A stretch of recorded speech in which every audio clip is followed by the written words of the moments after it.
찬송합니다. 다 같이 반주에 맞추어 묵상 기도하심으로 하나님 앞에 수요일 저녁 수예배로 예배합니다.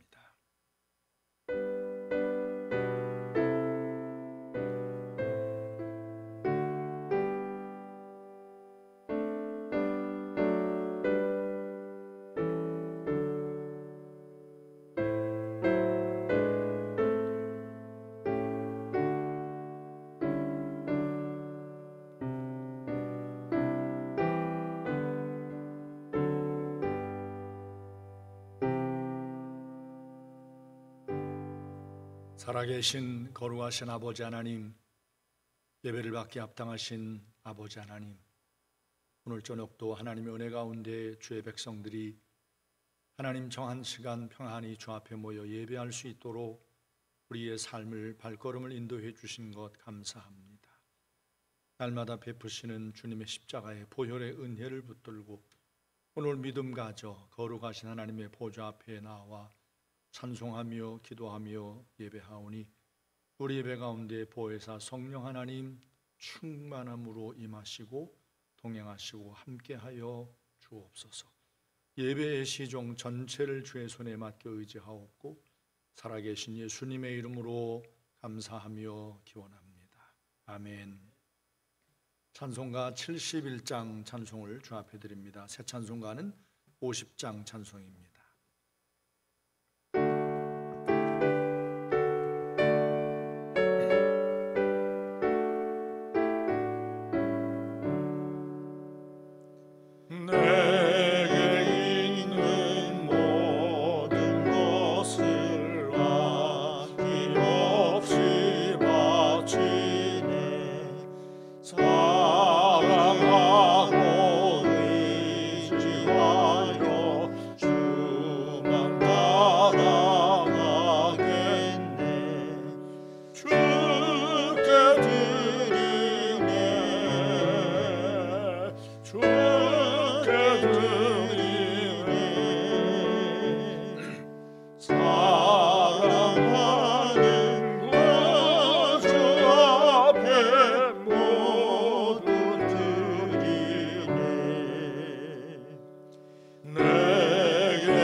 기도하겠습니다.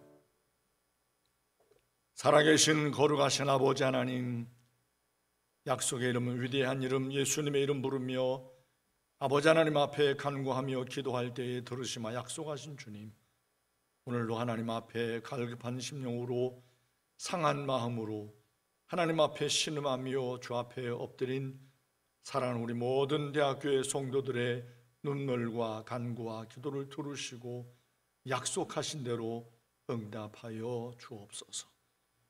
아버지 하나님, 우리의 모두의 삶을 하나님 앞에 날마다 온전히 드리마 늘 고백하지만 늘 우리는 우리의 삶의 것을 내 것인 양 움켜쥐기를 좋아하며 베풀며 나누는 삶을 입술로는 말하지만 늘 인색함과 아버지 하나님 앞에 부족한 모습으로 주님 앞에 설 때가 많음을 주 앞에 고백합니다. 오 자비하시고 살아계신 거룩하신 아버지 하나님, 우리를 사랑하여 십자가에서 자신의 삶의 모든 것을 생명까지 내어주신 우리 주님의 뒤를 따라가는 주님의 제자들로서 오늘 저녁도 하나님 앞에 말씀을 붙들고 우리의 삶을 겸손히 돌아봅니다. 정직한 영으로 우리의 삶을 보게 하소서. 하나님 앞에 모자람이 있다면 주님 앞에 다시 한번 아버지 하나님 앞에 회개하며 주님의 온전케 하시는 은혜를 구하며 아버지 말씀 앞에 다시 한번 서게 하여 주시옵소서. 이 밤도 하나님께서 우리 가운데 말씀으로 찾아오시고 다시금 하늘의 놀라운 넘치는 위로와 사랑으로 우리 모든 성도들을 채우시고 부어 주옵소서. 갈급한 심령으로 하나님 앞에 목마른 사슴이 시냇물을 찾아 갈급함같이 주님의 은혜를 갈망하는 모든 성도들에게 이 밤에 보혜사 성령 하나님 충만함으로 임하시고 깨어지고 상한 마음으로 주님의 위로를 기다리며 주 앞에 엎드린 모든 성도들에게 하늘의 위로가 넘쳐나게 하여 주옵소서. 하나님, 상한 몸으로 아파하며 신음하며 주님의 고치심과 치유하심의 은혜를 구하는 모든 대학교의 성도들의 연약함 가운데 하나님의 온전케 하시는 강한 능력의 손으로 안수하셔서 온전한 치유하심과 새롭게 하시는 은혜를 이 밤에 허락하여 주옵소서. 주의 말씀을 사모함으로 기다립니다. 주의 세운 사자를 통하여 생명의 말씀으로 이 밤에 임하여 주옵소서. 한 시간 올려드린 모든 예배 시종 전체를 주의 손에 맡겨 의지하옵고 살아계신 예수님의 이름으로 감사하며 간절히 기도했습니다. 아멘.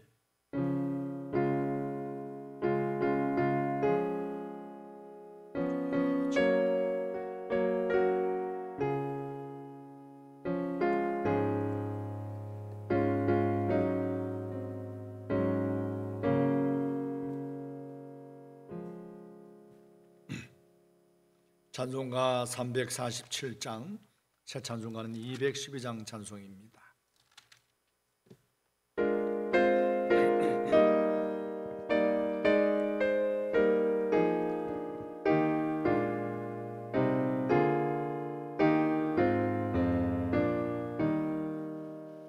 겸손히 주를 섬길 때 괴로운 일이 많으나 구주 연에게 힘주사 잘 감당하게 하소서. 인자한 말을 가지고 사랑을 감화시키며 갈 길을 잃은 무리를 잘 인도하게 하소서. 우주의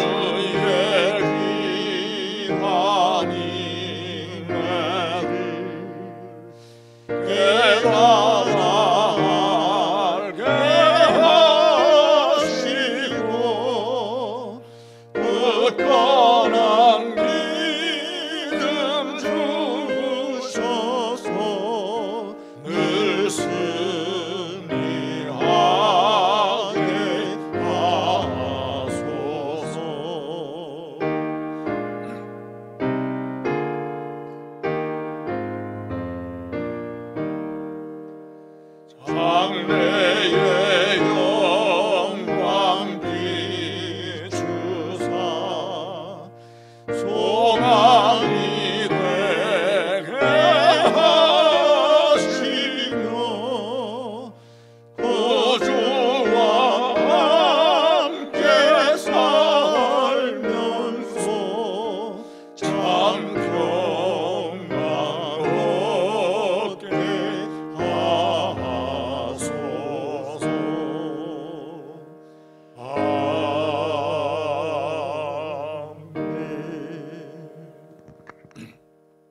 하나님의 말씀은 신약성경 디모데전서 6장 말씀입니다.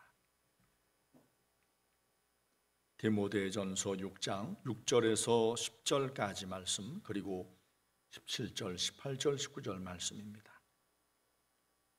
다 찾으신 줄 알고 제가 읽겠습니다. 6절, 그러나 자족하는 마음이 있으면 경건은 큰 이익이 되느니라.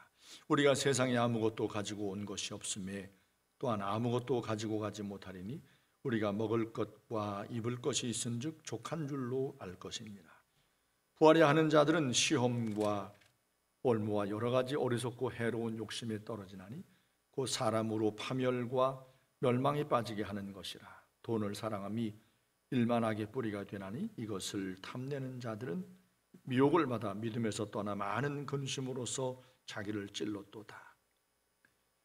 7절, 내가 이 세대에서 부한 자들을 명하여 마음을 높이지 말고 정함이 없는 재물에 소망을 두지 말고 오직 우리에게 모든 것을 후히 주사 누리게 하시는 하나님께 두며 선을 행하고 선한 사업을 많이 하고 나누어 주기를 좋아하며 너그러운 자가 되게 하라. 이것이 장래에 자기를 위하여 좋은 터를 쌓아 참된 생명을 취하는 것이니라. 아멘. 설교 제목으로 지족하는 능력이라는 이런 제목을 들었는데 6절 말씀 보면 자족하는 마음이 있으면 이 말씀과 함께 이런 제목을 드린 겁니다. 우리 개역개정 성경에는 자족하는 마음이라고 되어 있는데 원래 개역 성경에는 지족하는 마음으로 이렇게 되어 있습니다. 사실 같은 의미를 갖고 있는 말입니다. 자족이라는 말과 지족이라는 말이 거의 같은 의미라고 할 수 있습니다. 우리 그리스도인이 이 세상을 살아가면서 우리 신앙생활을 할 때 가장 커다란 영향을 받는 것은 바로 단연코 바로 물질, 바로 돈이라고 할 수 있을 겁니다. 아마 현대인의 삶이 그렇기 때문에 바로 이와 같은 어떤 모습이 나타난다고 할 수 있습니다. 성경도 보면 특별히 구약 성경 이스라엘 민족이 가나안 땅에 들어가서 늘 하나님과 바알 사이에서 이렇게 왔다 갔다 오락가락하는 이런 모습을 많이 우리가 볼 수가 있지 않습니까? 이 바알 신은 한마디로 말하면 풍요를 가져다 주는 신이었습니다. 그래서 가나안 원주민들이 가나안 땅에 살면서 그들의 삶에 풍요를 가져다 주는 신으로 이 바알 신을 이제 섬겼던 것을 우리가 구약 성경에서도 볼 수가 있습니다. 그래서 이 바알 신은 특별히 가나안 땅에 살고 있는 가나안 원주민들에게 이 농사를 이제 주관하는 신으로 바로 하늘의 비를 이제 내리는 그런 신으로 알고 있습니다. 그래서 여러분들이 이제 기회가 돼서 이스라엘 땅, 곧 가나안 땅에 갈 수 있는 기회가 되면 아마 보시면 더 아마 실감할 수 있을 겁니다. 그 땅은 때를 따라 비가 내리지 않으면 농사를 짓고 살 수 없는 땅입니다. 그 땅이 워낙 그 강수량이 적기 때문에 이 농사를 짓는 농부들의 어떤 그 타이밍과 적절하게 맞추어서 비가 내리지 않으면 농사를 짓고 살 수 없고 그 저들은 엄청난 기근 가운데 굶주림 가운데 거할 수밖에 없는 거죠. 그래서 우리 구약 성경 보면 하나님께서 이스라엘 민족 가운데 내리시는 그 하나님의 은혜를 표현할 때 때를 따라 이른 비와 늦은 비를 내리시는 주라. 이제 말씀을 우리가 복원하지 않습니까? 이른 비는 바로 가을 역세 내리는 파종을 위한 비였고 늦은 비는 바로 봄쯤에 내리는 결실하기 전에 내리는 그런 비로 이스라엘 민족이 가나안 땅에 들어가서 정착하면서 하나님께서 내리시는 이른 비와 늦은 비를 따라 저들이 곡식을 이렇게 거두는 이런 은혜를 누렸던 것을 볼 수가 있습니다. 우리 오늘날 현대인의 삶 가운데에도 이 풍요, 부요를 따르는 이런 삶의 모습이 가나안 땅에 거하고 있는 이스라엘 민족과 거의 동일한 모습으로 나타납니다. 사도 바울이 오늘 본문의 말씀, 이 편지를 적어서 디모데에게 교훈을 해주었던 초대교회 당시에도 이런 어떤 삶 가운데 가장 커다란 영향을 주는 것이 바로 물질이었다는 것을 오늘 본문에서 교훈하는 말씀을 통해서도 우리가 읽어낼 수가 있습니다. 어느 시대를 산 사람이건 그 물질, 돈의 위력을 잘 알고 있기 때문일 겁니다. 그래서 오늘 현대인의 그 삶 가운데 어떤 사람은 돈 하면은 거의 신과 같은 존재, 불가능이 없다라는 어떤 이런 말을 하곤 합니다. 심지어는 사랑도 살 수 있다. 우리가 삶 가운데 필요한 어떤 삶의 편리함을 주는 어떤 여러 기계장치, 또 여러 물건들을 사기도 하지만 사람을 살 수도 있고 심지어는 사랑도 살 수 있다라고 이렇게 말하는 경우들을 보게 됩니다. 좀 씁쓸하긴 하지만 이건 세상 사람들의 기준일 거라고 저는 믿고 싶습니다. 우리 크리스찬은 그렇지 않을 거라고 생각하는데 이제 결혼의 어떤 상대방에 대해서 갖는 결혼에 대한 조건을 이제 꼽을 때 예전에 우리의 어떤 이전 시대의 어떤 살았던 삶의 선배들은 사랑이 제일 조건이다. 사랑이 있어야 된다. 이렇게 이제 이야기를 했지 않습니까? 그런데 현대인들은 결혼의 가장 큰 조건은 돈이다. 연봉이 얼마냐? 이걸 이제 이야기한다는 거예요. 그래서 최근에는 이렇게 서로 누굴 소개를 받아서 맞선을 보고 소개팅을 가고 이렇게 하면 제일 먼저 이제 소개해 줄 때 중간에 다리 놓는 사람이 무엇을 이제 확인하는가 하면 그의 연봉이 얼마인가. 이걸 이제 먼저 만남의 조건으로 이렇게 이야기하는 경우들을 본다고 합니다. 돈이 이만큼 우리의 삶에 참 커다란 어떤 영향력을 주는 어떤 이런 세상을 우리가 살고 있습니다. 그러므로 우리 그리스도인들은 돈이 이렇게 많은 믿음의 어떤 사람들의 삶을 망가뜨렸으니 나는 돈 좋아하지 않아. 나는 돈은 상관없어. 이렇게 하면서 돈에 대해서 터부시하는 발언을 이렇게 하는 경우들이 있긴 하지만 아마 그도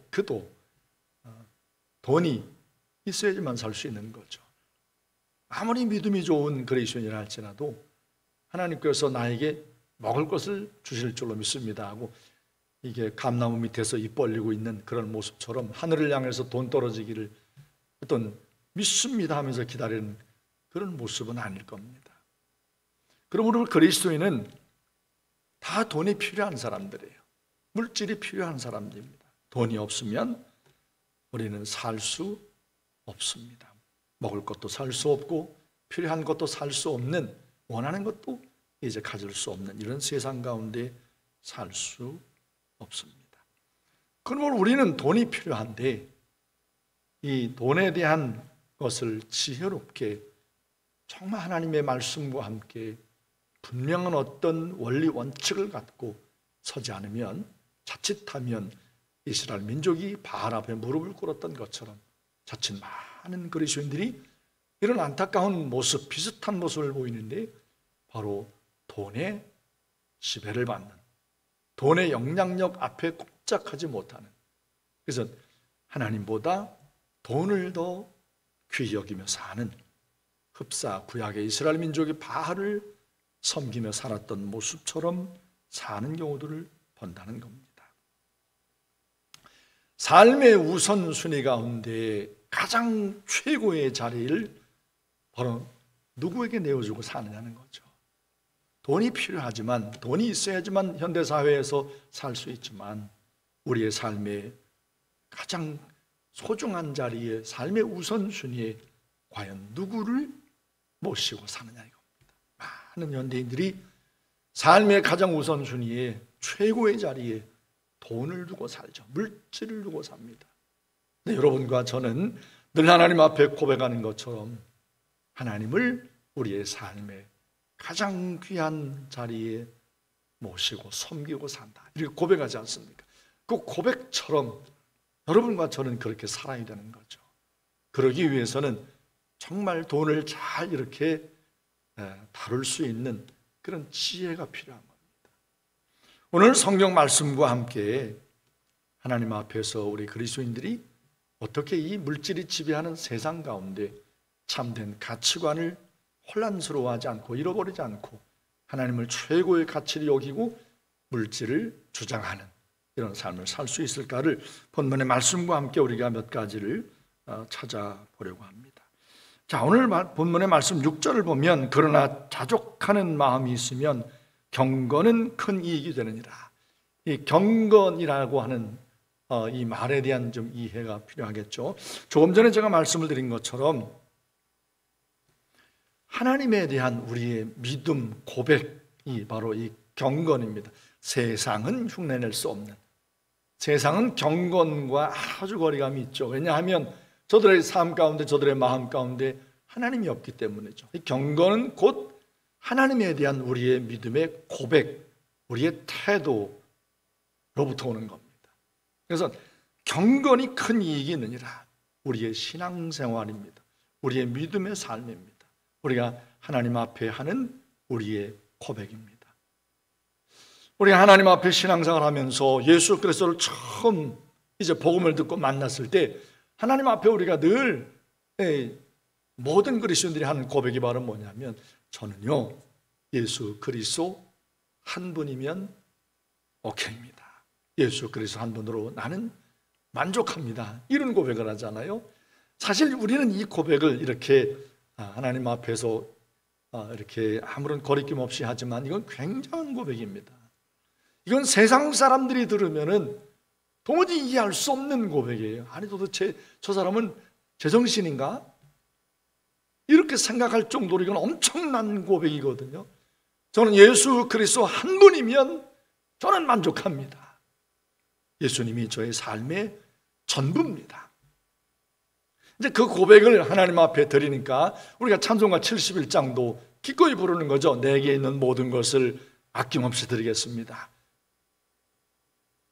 사실 하나님 앞에서 굉장히 은혜로운 찬양인데 이 찬송가 분류할 때 맨 밑에다가 헌금이라고 붙여놓는 바람에 이 71장 찬송을 부르면 부르자고 할 때부터 뭔가 좀 마음 가운데 불편한 마음으로 부르는 분들이 많아요. 목사님이 또 수예배 가운데도 또 71장을 부르는 걸 보니까 우리 보고 또 헌금 이야기를 하나, 헌금하라고 하는 이야기인가? 근데 여러분, 예수께서 나의 삶의 전부입니다. 예수님 한 분만으로 만족합니다라고 하는 그 고백 가운데는 주님 제 삶의 모든 것을 주님께 다 드리겠습니다라고 하는 이런 믿음을 함께 담고 있는 거잖아요. 그래서 이 찬양은 71장은 굉장히 은혜로운 찬양이어야 돼요. 마음이 불편할 이유가 없죠. 내 물질이 내 주머니에 들어와 있는 돈이 내 것인 양 내 거라고 생각하니까 이게 불편한 거죠. 내게는 모든 것을 아낌없이 드리겠으면 사실은 아닌데. 그래서 경건은 바로 그 믿음의 고백을 말하는 거예요. 그래서 경건하면 예전 분들이 하는 것처럼 이렇게 아주 옷을 단정하게 입고 또 주일 성수하고 옷을 깨끗하게 입고 헌금도 다리미로 이렇게 다려가지고 하고 뭔가 예배당에 오를 때 걸음걸이도 경박스럽지 않게 차분하게 오고 어떤 그런 외모적인 외형적인 어떤 모습을 경건이라고 착각하는 어떤 이런 모습이 있지만 어떤 율법주의적인 어떤 모습이 있지만 경건하면 하나님이 어떤 분인가를 우리가 제대로 알고 그 하나님 앞에 거기에 걸맞는 그 믿음의 고백을 하는 그런 신앙생활, 그런 믿음의 삶을 바로 경건이라는 말로 표현할 수 있는 겁니다. 이건 세상이 알 수 없는 정말 신비한 비밀스러운 정말 특별한 단어라고 할 수 있을 겁니다. 자, 그런데 지족하는, 자족하는 이 지족이라는 말은 분수를 지키며 만족할 줄 아는 삶을 이제 말합니다. 분수를 지키며 만족할 줄 아는 이런 어떤 삶의 모습인데 지족하는, 자족하는 마음이 있어야지만 경건이 큰 이익이 된다. 반대로 뒤집어 말하면 자족하는 마음이 없으면 경건이 우리의 삶 가운데 큰 이익이 안 된다는 이야기죠. 물질에 대한 자족하는 마음이 없으면 경건, 하나님이 어떤 분인가를 알고 하나님께 제 삶의 모든 것을 드리겠습니다라고 하는 이런 고백이 큰 이익이 안 돼요. 이 말은 이게 별로 우리의 삶에 기쁨도 안 주고 감사를 이렇게 불러내지도 않고 즐거움도 없고, 신앙생활을 하면서 경건이 우리의 삶 가운데 큰 이익이 된다. 우리가 부르는 찬양 가운데 예수님을 생각만 해도 좋습니다. 그런데 그날 천국에 가서 주님 만나면 얼마나 좋을까, 이런 어떤 마음을 찬송에 담아 부른 찬송도 있지 않습니까? 예수 그리스도의 이름을 부르기만 하면 우리의 가슴이 막 성령 안에서 뭉클뭉클해지는, 여러분이 하나님 앞에 올려드리는 이런 어떤 아름다운 찬양들을 이렇게 들을 때 막 눈시울이 붉어지잖아요. 노래가 아름다워서가 아니라, 노래를 잘해서가 아니라, 정말 그 안에 담겨있는 그 경건의 능력 있잖아요. 하나님이 어떤 분인지, 예수께서 얼마나 우리의 삶을 아름답게 통치하시는 왕이신지를 그 가사 가운데 담겨있는, 물론 아름다운 멜로디와 함께 올려드리는 그 찬양 가운데 보혜사 성령 안에서 우리 눈시울을 붉히게 하는, 가슴을 뜨겁게 하는 이런 어떤 경건의 어떤 유익함이 있잖아요. 그런 찬양과 함께 그런 하나님 앞에 예배 드릴 때 행복하죠. 경건의 유익함이거든요. 그런데 물질, 자족하는 마음이 없으면, 물질의 마음을 빼앗기면 경건의 그 능력이 우리의 삶에 유익이 되지 못해요. 하나님 앞에 예배하는 것, 기도하는 것, 이게 별로 그렇게 우리의 삶 가운데 기쁘지도 않고 즐거움을 안겨주지도 못하는 겁니다. 찬송가 482장, 내 기도하는 그 시간, 그때가 가장 즐겁다. 이 경건의 능력이거든요. 경건의 유익함이거든요. 기도하는 그 시간이 가장 기쁘고 즐겁다. 그런데 오늘 성경 본문을 보면 자족하는 마음이 먼저 있어야 경건이 우리의 삶에 큰 이익이 되느니라. 곧 경건, 하나님 앞에 예수님의 이름을 부르며 엎드려 기도하는 그 시간이 우리의 삶에 큰 기쁨을 주더라는 겁니다. 오늘 주님 앞에 예배하는 사랑하는 성도 여러분, 내가 신앙생활 하는데 왜 이렇게 감사를 잃어버렸는가? 왜 하나님 앞에, 성경에 우리에게 계속해서 한 말씀, 기뻐하라, 내가 다시 말하노니 기뻐하라 라고 성경이 말하는데, 왜 나는 코로나 때문인가? 왜 이렇게 기쁨이 없나? 왜 이렇게 하루하루의 삶을 허덕허덕대나? 그 뿌리를, 원인을 깊이 한번 캐어 들어가면 여기에서 문제가 있을 수도 있는 겁니다. 너무 지나치게 하나님, 경건의 능력이 되시는, 경건의 본질이 되시는 하나님에 대한 믿음과 시선을 세상의 어떤 돈, 물질에 빼앗겨가지고 자족하는 마음을 잃어버린 건 아닌가. 자족하는 마음이 없으면 자꾸만 세상과 비교하게 되죠. 자기 분수를 알고 만족하는 마음이 있어야 되는데 만족이 안 되는 거예요. 자꾸 비교하는 거죠.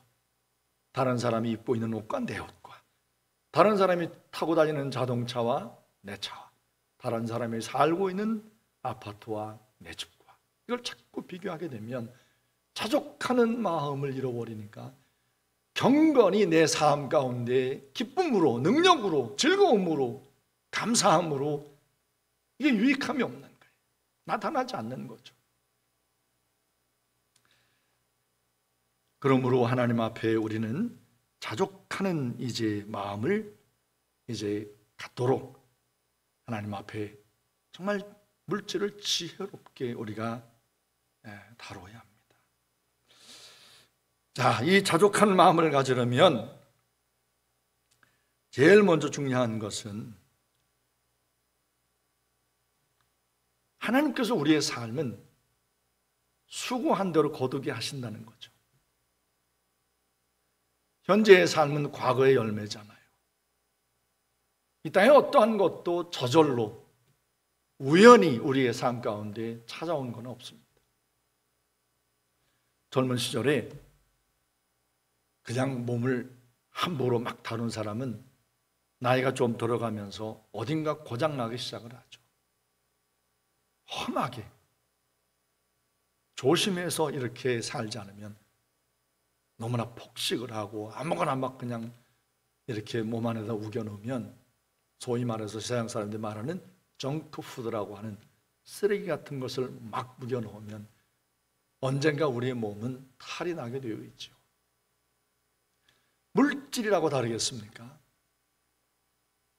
평소에 아끼고 은행에다 저축해 놓은 사람이 나중에 필요할 때 은행으로부터 필요한 만큼의 돈을 꺼내쓸 수 있는 것처럼 현재의 나의 삶의 모든 것은 이전의 나의 삶을 살았던 삶의 결과 열매잖아요. 그러므로 현재 나에게나 있는 모든 이 삶의 상황에 대해서 특별히 물질에 대한 것에 있어서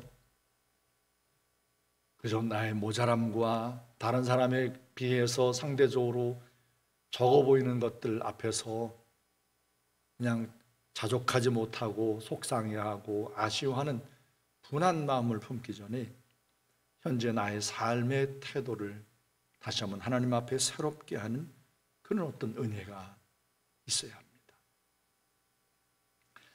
현재 주어진 나의 삶의 모든 것도 농부가 땅에다가 봄에 파종을 하고 가을에 추수하듯이 그러니까 농부가 이제 땅의 것을 이렇게 거두는 것도 농부의 수고만으로 되는 건 아니잖아요.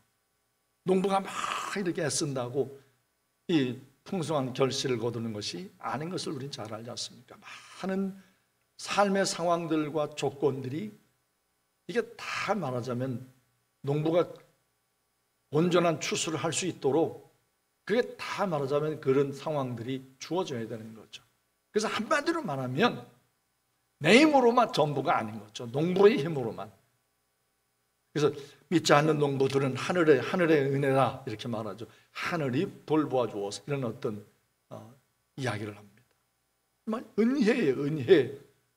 내 삶의 모든 것. 여러분 아무리 많은 물질이 있으면 무슨 소용이 있겠어요? 건강도 하나님 주셔야죠. 그것을 누릴 수 있는 하나님의 베푸시는 은혜가 있어야 되는 거죠. 그러므로 자족하는 마음은 하나님께서 내 삶 가운데 베푸신 현재 상황 가운데 부으신 하나님의 은혜를 붙드는 것으로부터 오는 거죠. 그 은혜를 잊지 않는 거예요. 그렇지. 여기까지 이런 모습으로까지 이르게 하신 것도 하나님의 은혜지. 내가 이런 집에 살고 있음도 은혜지. 내가 이런 차를 타고 있음도 은혜지.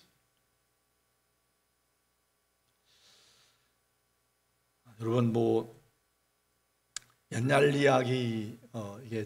제가 대학원 다니던 시절에 신학대학원 다니는 시절에 그 신학대학원 원장님이 그 자가용 학교에서 제공하는 자가용을 타셨는데 불이사라고 하는 지금으로 말하자면 아마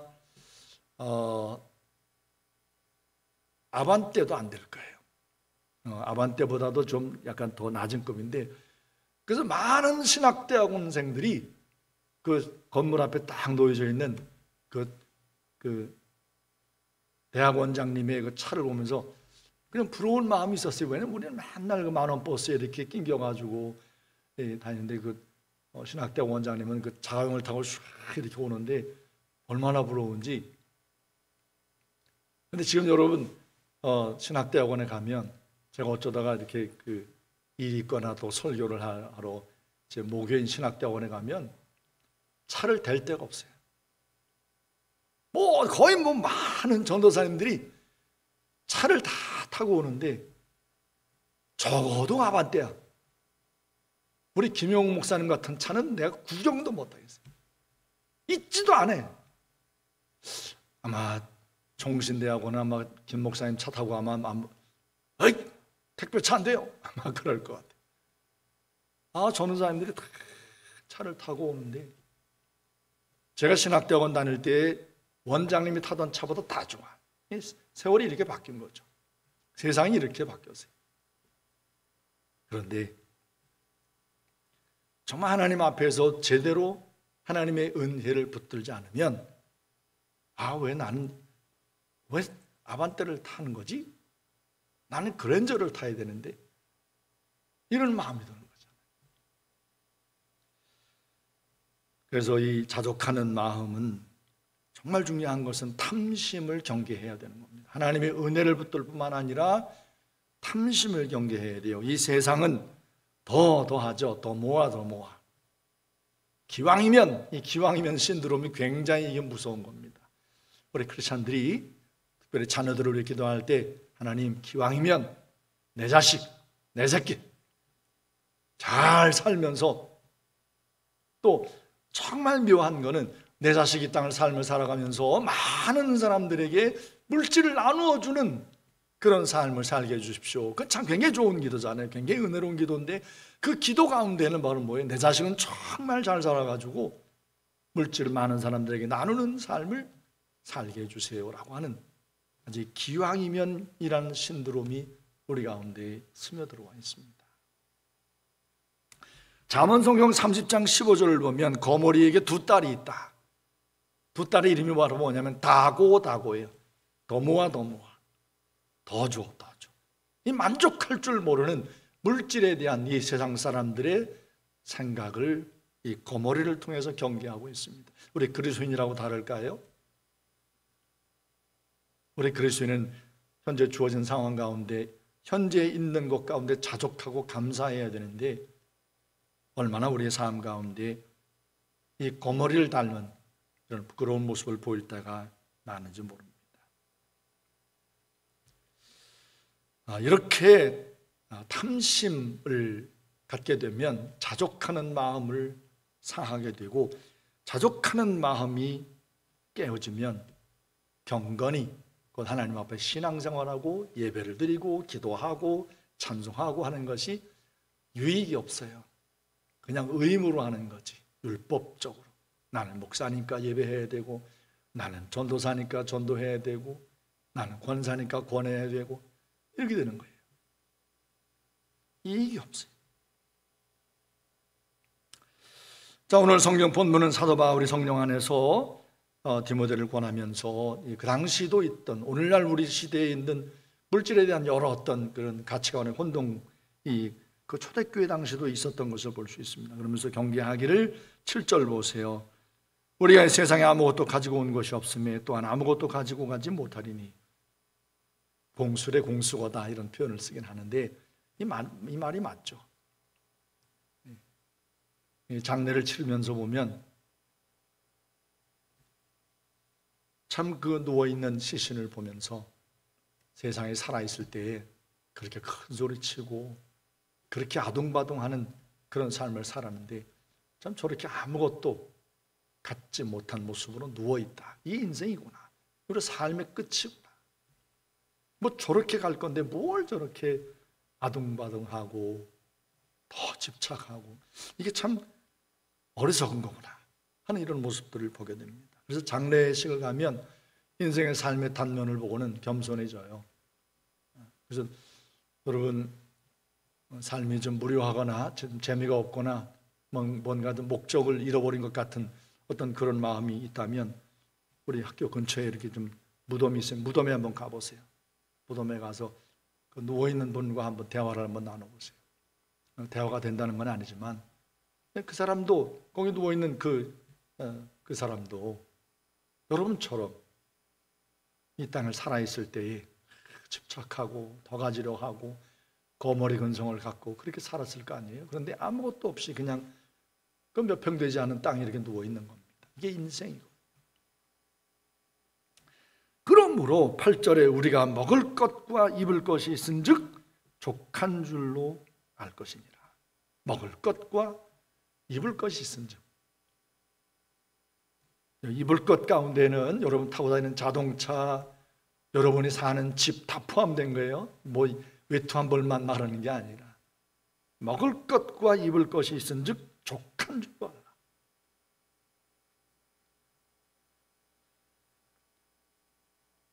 사실 이 말씀 8절 말씀이 좀 마뜩하지 않는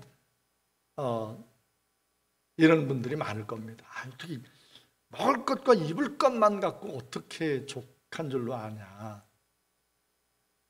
내내에게 많은 어떤 돈에 대한 어떤 유혹이 있는 것은 돈으로 그 편리함을 살 수 있기 때문인 거죠. 아무튼 현대인의 삶에 편리함을 안겨주는 많은 어떤 기계장치들, 많은 그 물건들이 우리의 삶에 가득합니다. 근데 돈으로 다 살 수 있거든요. 그래서 돈에 대한 집착이 바로 편리함을 더 많이 얻고 싶은, 사고 싶은, 누리고 싶은 그런 어떤 유혹으로 족한 줄로 모르고 알 줄 못하고 계속해서 더 많이를 요구하는 거죠. 그래서 오늘 선교단체에서는 자발적 불편함이라는 그런 표를 갖고 좀 하나님 앞에 좀 우리의 삶을 살 수 있는 편리함을 좀 낮추어서 자발적으로 좀 불편함으로 살아가자. 그래서 우리 교회 한 집사님이 여러 시간 동안 돈을 모았대요. 왜 돈을 모았더니 건조기를 사려고. 이 건조기가 사실은 살림하는 주부들에게는 혁명 같은 기계거든요. 이게 정말 좋거든요. 이게 빨래를 해가지고 빨래를 다 이렇게 넣는데 여름에 그 습한 날 빨래 며칠 동안 안 마르고 쉰내 나고, 근데 건조기만 있으면 이게 다 해결되는 거라. 굉장히 편리한 우리의 삶의 기계장치인데, 이 집사님이 여러 날 동안 건조기 살려고 돈을 모았는데 마침 바로 그때 제가 이런 비슷한 설교를 한 거예요, 주일날. 그랬더니 집사님이 덜컥 그래서 저한테 고백을 하더라고요. 목사님, 제가 건조기 살려고 돈을 모았는데 못 살 것 같아요. 지금 그 집사님 건조기 사셨는지 안 사셨는지 모르겠습니다. 그 다음 확인 안 해봐가지고 아마 사셨을 것 같은데, 이게 우리의 삶에 조금 낮추어서, 조금 모자라게, 조금 부족하게, 내 수준에서 조금 더 비워서 이렇게 한다면 그 조금 낮춘 그 여유분을 나눌 수 있는 거거든요. 성경은 계속해서 말합니다. 9절, 부하려 하는 자들은 시험과 올무와 여러 가지 어리석고 해로운 욕심에 떨어지나니 곧 사람으로 파멸과 멸망에 빠지게 하는 것이라. 돈을 사랑함이 일만하게 뿌리가 되나니 이것을 탐내는 자들은 미혹을 받아 믿음에서 떠나 많은 건심으로서 자기를 찔렀도다. 이 부자가 되려고 하는 것, 성경이 명확하게 분명하게 경계했습니다. 잠언 성경 23장 4절, 부자 되기에 애쓰지 말고 네 사사로운 지혜를 버리라. 주식을 사가지고 매일 아침마다 주식 시세가 어떻게 되나를 이렇게 보는 거, 그 자체를 성경이 그 죄다, 문제가 많아. 아니 성경은 안 보고 맨날 주식 시세만 봐. 이렇게 이제 하나님 앞에 이제 그런 어떤 삶의 태도에 대한 것을 경계하는 말씀이기도 하겠지만, 여기는 부자 되기 애쓴다는 말은 돈, 물질을 최고의 가치로 두고 그것을 따라가는 삶, 거기에 몰두하는 삶을 경계하는 거죠. 곧 내가 모으는 물질이, 돈이 나의 삶을 안전케 할 것이라고 하는 생각과 함께 살아가는 삶의 태도입니다.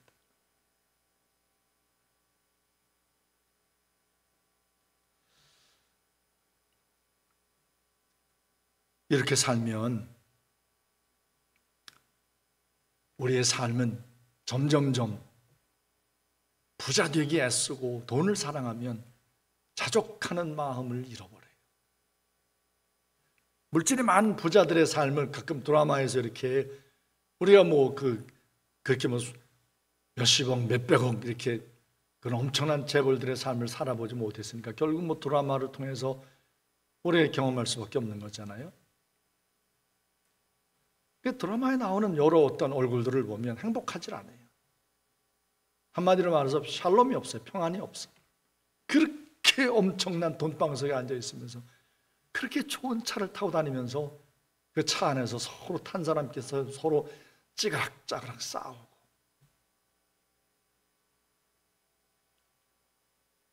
돈은 우리의 삶에 진정한 참된 행복과 평안을 안겨주는 것은 아닌 것 같습니다. 단지 하나, 돈이 갖고 있는 유익함이라면 편리함은 살 수 있어요. 그래서 자동차도 뭐 부자들은 몇 년에 2, 3년에 한 번 바꾼다 이런 얘기도 하는데 새 차 나올 때마다 바꾸는 거예요. 그분들은 그렇게 살면 경제가 돌아가는지 모르지만 그거 하나 부러워할 이유가 없죠. 그게 우리의 삶의 행복은 아니니까. 잠언성경 23장 4절 그 바로 뒷절 말씀 보면 네가 어찌 허무한 것에 주목하겠느냐 정령의 재물은 스스로 날개를 내어 하늘을 나는 독수리처럼 날아갈 것이라. 성경은 명확하게 말합니다. 물질 돈이라는 것은 허무한 것이다. 이것은 우리의 삶을 참으로 행복하게 평안케 하지 못한다는 거죠. 그래서 성경은 아주 과감하게 표현했어요. 허무한 것. 이 세상 사람 들으면 기절할 만한 말이죠. 아니 그렇게 좋은 돈을 성경은 왜 허무한 것이라고 말하나? 왜 허무해져? 정령의 재물은 스스로 날개를 내어 하늘을 나는 독수리처럼 날아갈 것이다.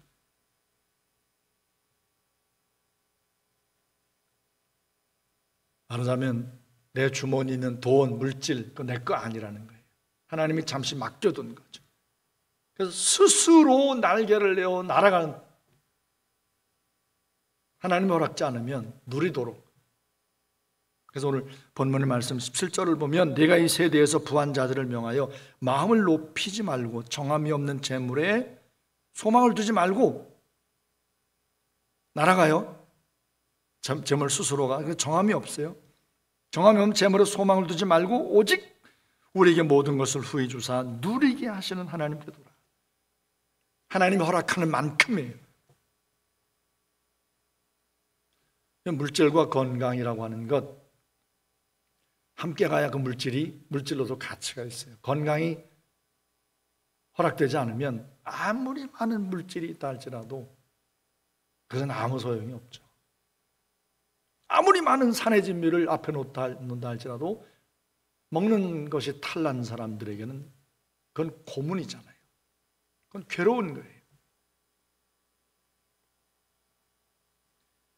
물질을 추구하기보다 이 모든 것을 나에게 허락하시고 누리게 하시는 하나님을 추구해야 돼요.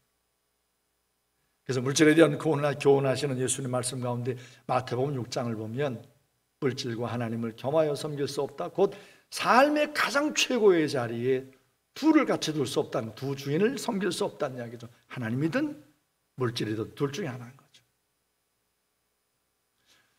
내 삶의 가장 소중한 것은 누굴 모시고 있나를 주님께서 가늠할 수 있는 그 기준을 일러주었죠.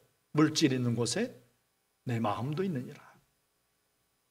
내 삶의 포션 가운데, 내 삶의 여러 어떤 조각 가운데 얼마나 많은 포션을 하나님께 드리고 있나. 물질을 더 많이 하려고 하는 것에 내 삶의 대부분의 시간을 쓰고 있지 않나? 그렇다면 다분히 물질을 주인으로 왕처럼 섬기고 있을 가능성이 높은 거죠. 이런 쭉 교훈을 일러주시면서 무엇을 먹을까 마실까 입을까 염려하지 말라. 이 모든 것이 너에게 있어야 할 줄을 하늘에 계신 하나님께서 천부가 아시느니라. 그러면서 일러주신 말씀, 오늘 자족하는 마음을 가지려면 너희는 먼저 그의 나라와 의를 구하라. 그의 나라와 의를 구하라. 자, 그의 나라와 의를 구하는 것은 어떻게 구할 수 있을까요? 어떻게 하나님의 나라를 구하고 어떻게 하나님의 의를 구할 수 있을까요? 오늘 물질에 대한 교훈의 말씀을 주는 중에 물질로 천국을 사는 거예요. 물질로 천국에다가 저축을 하는 거예요. 물질로 천국을 사고 물질로 하나님의 의를 산다는 게 뭘까요? 잠언 성경을 보면 물질이 많음에 친구들이 막 모여든다. 물질이 없어지면 친구들이 다 떠난다. 하나님께서 우리에게 주신 돈, 물질의 유익함 가운데 정말 소중한 것은 물질로 천국을 살 수 있는 이런 어떤 하나님께서 우리의 어떤 기회를 주셨다는 거예요. 물질로 천국을 사는 것, 내 삶의 소중한 것을 하나님의 나라를 위해서 기꺼이 내어드리고 헌금하고 드릴 때 하나님의 나라를 물질로 살 수 있는 겁니다. 고린도서 9장 10장을 보면 고린도 성도들의 헌금 생활에 대한 것을 사도 바울이 이제 칭찬하면서 적어준 말씀 가운데 아주 직접적으로 하나님이 사랑한다, 이런 자를 사랑한다라고 하는 표현이 있어요. 즐겨내는 자들을 하나님이 사랑하시느니라.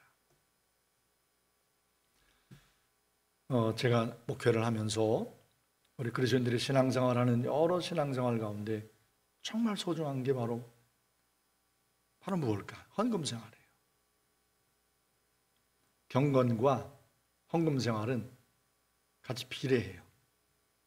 굉장히 믿음이 좋은데 헌금 생활이 부실하다, 이건 말이 안 돼요. 같이 가게 돼 있어요. 그래서 A라고 하는 성도가 헌금 생활이 요새는 좀 아쉽다.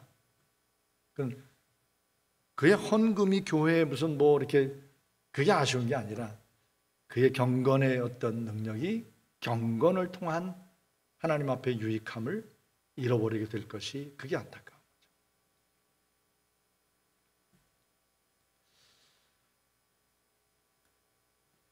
돈으로 하나님의 나라, 하나님의 의를 사는 겁니다. 하늘에 저축하는 것, 헌금하는 거예요. 예수님의 이름으로, 하나님의 이름으로 하나님께 기꺼이 드리는 겁니다. 그리고 하늘에 투자해라. 그게 바로 뭐냐면 18절 보세요. 선을 행하고 선한 사업을 많이 하고 나누어 주기를 좋아하며 너그러운 자가 되게 하라. 나눔이에요, 나눔. 하늘에 투자하는 것, 곧 하늘을 사는 것, 사람을 사는 거예요. 사람을 사는 것. 친구를 사는 거예요. 물질이 많으면 친구가 많아지느니라. 여러분, 어떤 사람이 돈이 많아. 그렇다고 친구가 많아지나요? 이게 물질이 많다라고 하는 것은 나눔이 있는 거죠.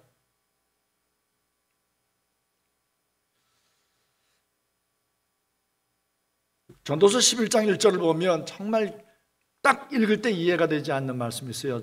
너는 네 떡을 물 위에 던지라. 여러 날 후에 도로 찾을 것이라. 물 위에다가 떡을 던진다. 말하자면 이 구약 성경 표현대로 빵을 갖다 던지는 거죠. 그럼 빵을 던지면 흐르는 물과 함께 그냥 이렇게 흘러가는 거죠. 아니면 물고기 하나 먹어치우든지. 그런데 여러 날 후에 도로 찾는다고 그랬어요. 굉장히 신비한 말씀이에요. 우리가 하나님 앞에서 나누고 헌금할 때 물 위에 빵을 던지듯이. 그러니까 세상 사람들이 볼 때는 예수 믿는 크리스찬들 이해가 안 되죠. 예를 들자면 11조원금을 드린다. 100만 원을 내가 써가지고 벌었다. 근데 10만 원을 하나님 앞에 하나님의 것이라고 드린다. 세상 사람들이 볼 때는 아이고 10만 원 얼마나 아까워. 10만 원이면 도대체 뭘 살 수 있을까? 10만 원어치 한우를 먹으면 얼마나 맛있게 먹을까? 이런 생각하잖아요.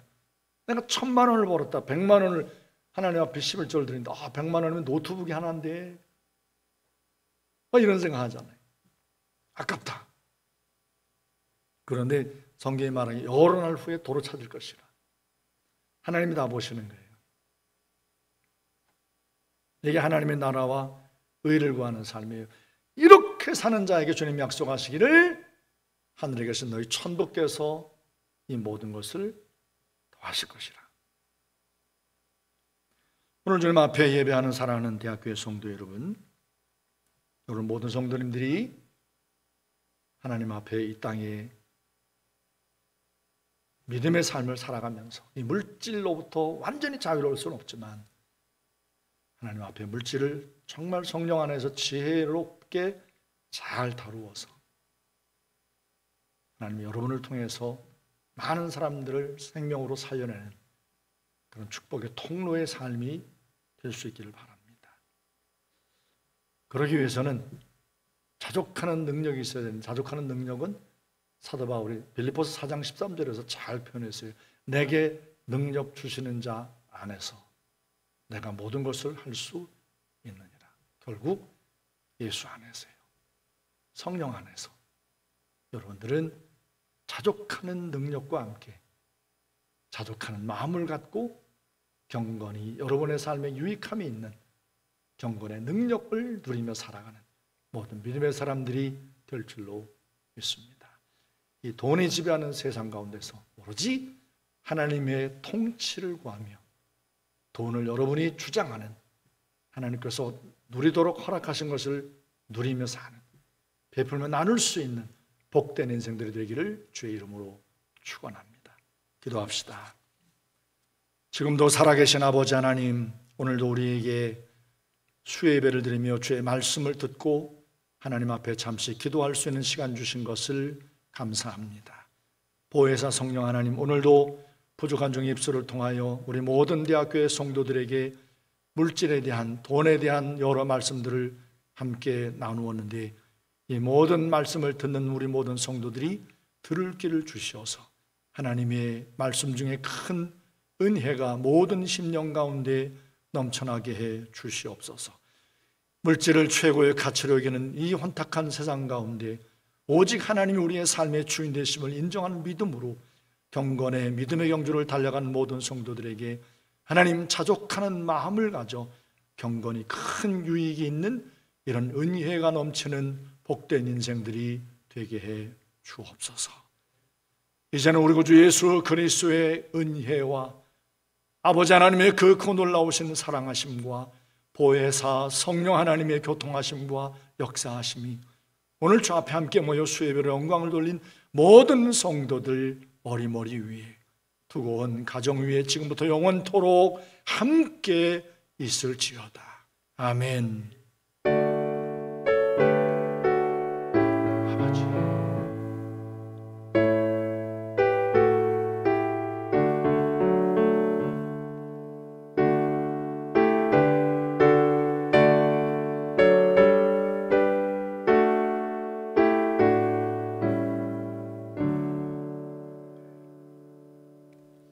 할렐루야. 오늘도 하나님 앞에 수예배 나와 함께 영상 예배로 예배 참여한 모든 성도님들에게 찬양 중에, 기도 중에, 말씀 중에 하늘의 놀라운 큰 은혜가 임하였는 줄로 믿습니다. 평안하시고 며칠 동안 건강하게 잘 계시다가 주일날 또 함께 하나님 앞에 예배 중에 만나십시다. 평안하세요. 샬롬. 안녕히 계세요.